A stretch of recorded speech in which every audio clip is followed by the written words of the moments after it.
But one of the metaphors that has been particularly powerful to me is the metaphor of the image of Dunkirk.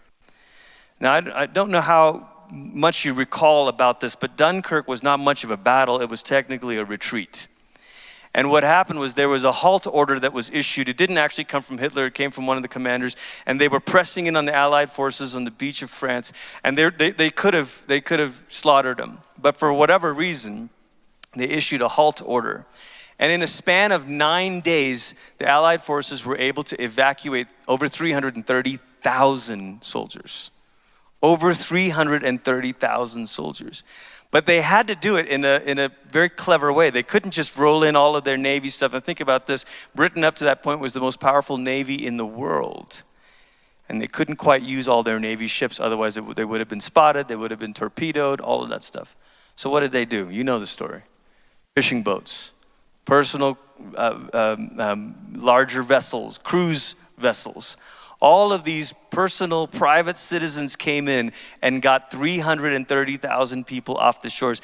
That made it so that they were strong enough to then advance later and take ground.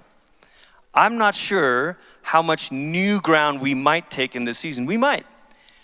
But I believe that if we're going to get through this, it's going to take everybody rescuing somebody. It's going to take everybody rescuing somebody so that we can make it through on the other side of this.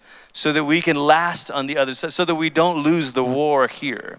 And you can't say, well, I just hope New Life does something for, and doesn't New Life have all of this pastors and all of this stuff? Shouldn't we just, can't you roll out your big Navy here? No, we need your fishing boat.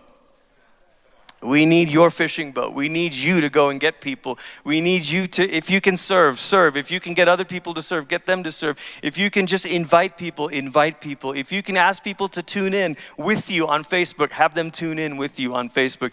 We need you to go rescue somebody. Everybody rescue somebody. It's going to be personal. It's not going to be an institutional victory. It's going to be a personal faithfulness.